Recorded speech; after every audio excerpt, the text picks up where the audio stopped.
Hey guys, it's your boy Immy. I decided to do just a quick little Druid leveling guide. Honestly, I don't really care too much about this stuff because this is not a majority of the time you'll be playing. It's not that important and it won't change much. Obviously, there might be some meta builds that come out in the future for people that are racing, but come on guys, for a majority of us, we don't care that much. This is just a build that anyone can get.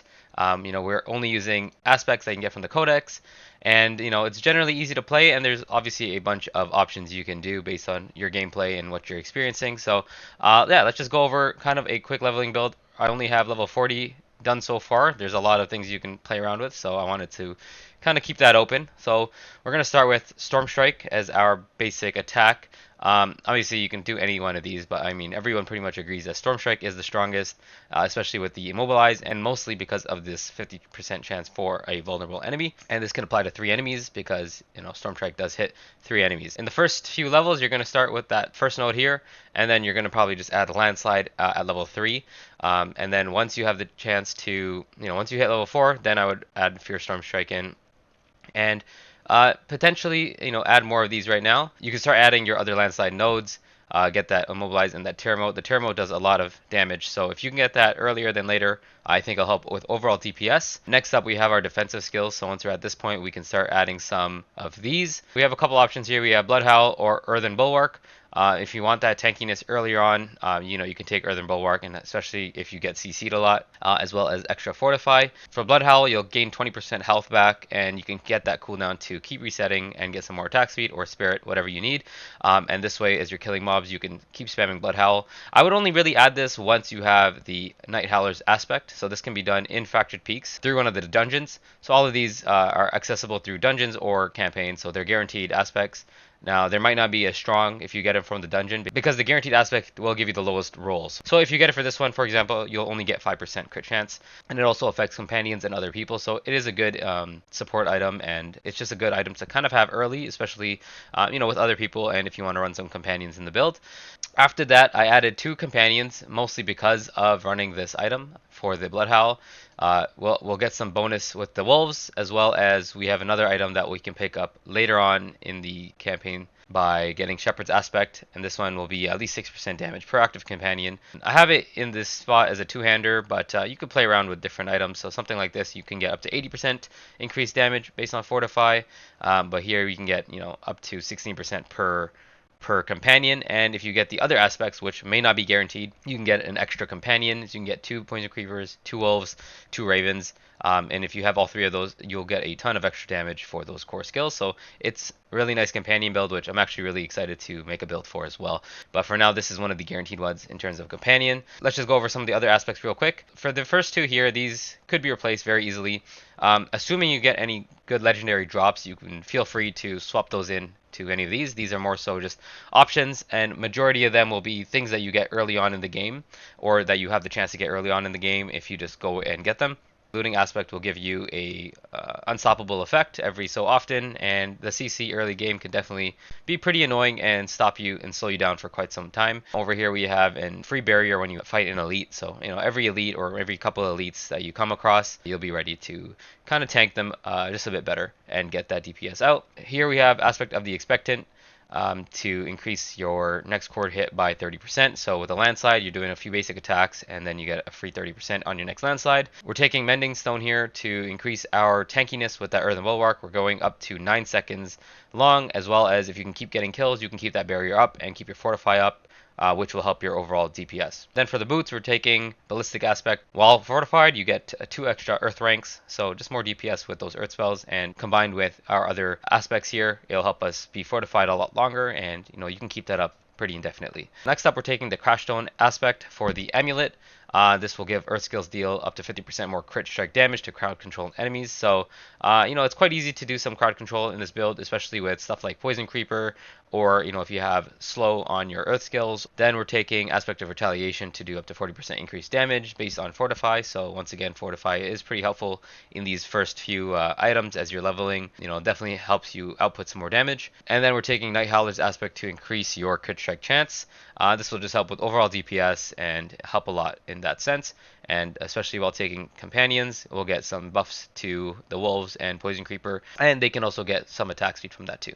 For spirit boons, we're going to just take advantage beast to, help with that CC as well if we're ever CC'd while eluding aspect is on cooldown, or if you have another item here, that 50% will be helpful. Then we're taking the good old 5 and 30 crit chance and crit damage in Eagle.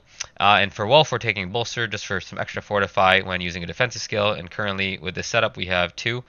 And then for Snake, we're taking Obsidian Slam because we're mostly doing Earth skills damage. I find that the game is set up to easily start with Earth due to the free Earth bonuses. So a lot of Earth bonuses that you can get more easily. A couple of variations here and a couple things that I would like to add. You could potentially change Night Howler's aspect out. For example, if you want to go pulverize, if you get Earthsign Horror, you could actually get this part of the campaign as well. So just keep playing and you'll eventually get pulverize is now an Earth skill, and it does some extra damage with the tectonic spikes. So now once it's an Earth skill, you can use that instead of landslide, and the rest of the items are still very effective with it. And then eventually, if you do pick up Shockwave Aspect, which is not a codex item, if you get this as a drop, I would definitely work towards making a pulverize build, because that thing will make your pulverize very strong with the other aspects. Coming back to the skill tree, so we're taking Nature's Reach for 9% extra damage to distant enemies. With the landslide, it's going to be pretty easy. Of course, we have our wolves. The wolves will actually help a lot with tanking as well. They're a good meat shield. Poison Creeper is great with CC and for poison damage, and running in Venom like a lot of builds do, especially early in the game. You'll get that 30% extra crit damage. We're also going to take 30% extra companion damage from Call of the Wild, because right now we're running a lot of companion buffs. Here we have Crushing Earth in the next part. For Earth skills, deal 15% extra damage to CC'd enemies. And Stone Guard, while fortified over 50% health, you get 12% extra damage, which is a good amount. And as mentioned before, we're taking Neurotoxin to slow, which will also CC, and then add 30% crit damage. And then next up, we are skipping over the ultimate skill. You can use Petrify if you want to make it work. However, with running companions, your skill bar gets full pretty quick. So obviously you can drop one of these eventually. You can drop Wolves or Poison Creeper, and work that into your build, depending on any items you get. And as we are using Landslide mostly, we're going to take Earthen Might to help with a lucky hit here on that Landslide. The other ones aren't too useful with this current setup, as we're not shapeshifting much and we're mostly just outputting Earth damage. If you want to implement Shred instead of an Earth skill, you can actually do that as well. So near Malnock right here on the map in Fractured Peaks, it's very easy to get. You can get Storm's Claw Aspect. This one will give you 20% extra damage after a Shred crit as lightning damage to the area. You can also go for Aspect of the Unsatiated. That one is in Desolate Highlands right here. And after killing an enemy with a Shred, your next werewolf skill, so your next Shred, will generate 20% more spirit and do 20% more damage. So that's pretty helpful, especially early in the game. But I think the Earth build is kind of more easy to apply. Now to max out some more DPS. Once you're near or past level 40, you can start increasing some other things. You can actually add some tankiness right here. You might need to add this earlier on if you want. You can also do that if you're for some reason not tanky enough. But with the aspects and Earthen Bulwark, you should be pretty well off. If you don't get a good replacement for Night Howler's aspect, such as like a 10% buff, you can drop this item for one of the ones I mentioned earlier. And you could also just remove Blood Howl. You don't really need it. And then you can actually take Petrify. That'll be a really nice Earth buff as well.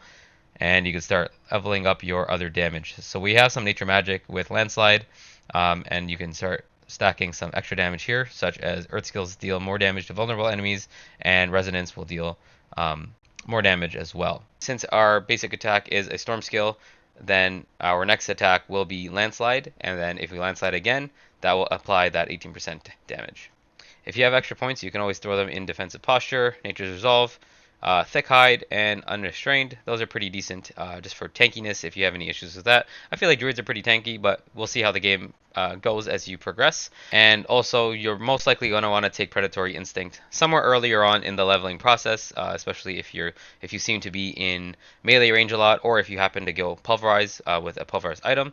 And you can go with Iron Fur, especially with Pulverize, because then you'll get that damage reduction after every Pulverize you do. Or you can go with stuff like Heart of the Wild and Wild Impulses to use some more spirit, but also do more damage. So play around with that, but there's a lot of variety here, and you can play around with a lot. If there's any reason to start removing companions, then take companions out of the build. Maybe just run one, like Poison Creeper, for that poison damage. Or you can go into the werewolf category and start adding a lot of poison damage that way as well. But poison is definitely not required, but it does give you some good options, especially with that free buff of 30% more damage right here. One thing I did want to point out, if you do get any of these 3 items, aspect of the Alpha, aspect of the Stampede, or aspect of the Wild Rage, you can do a lot more with the companions. And I would actually, if I got one or maybe multiple of these items, I would definitely transition my build into a companion build. This one is really cool. This one you get the werewolf companions and they do a lot more damage and spread rabies, so they poison automatically. So you won't even need poison creeper, but obviously at that point you're probably going to be running other companion buffs. So it's good to just have all of them. Here you'll get an additional companion and they do more damage. And then here you can get the bonuses from the Bestial Rampage key passive. So that way Shepherd's Aspect will do a crap ton more damage, and running Bestial Rampage, you can throw a Werewolf skill on there. So that way you can actually switch up your basic attack and core skill from, like, for example, Maul and Shred, so that you have a Werebear and a Werewolf skill. That'll automatically start, applying your Bestial Rampage, and then all of a sudden, all of those companions will gain these buffs. This will work very well with those Pulverize skills, especially if you can make Pulverize an Earth skill, and that is also a guaranteed aspect. So I hope that helps give you some guidance if you want to follow any of that. Just keep in mind these certain items kind of help you to get through the leveling stage and get through the campaign.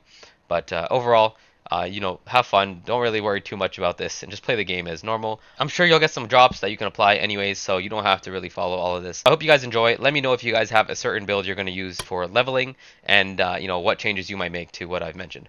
All right, thanks for watching. I'll see you on the next one.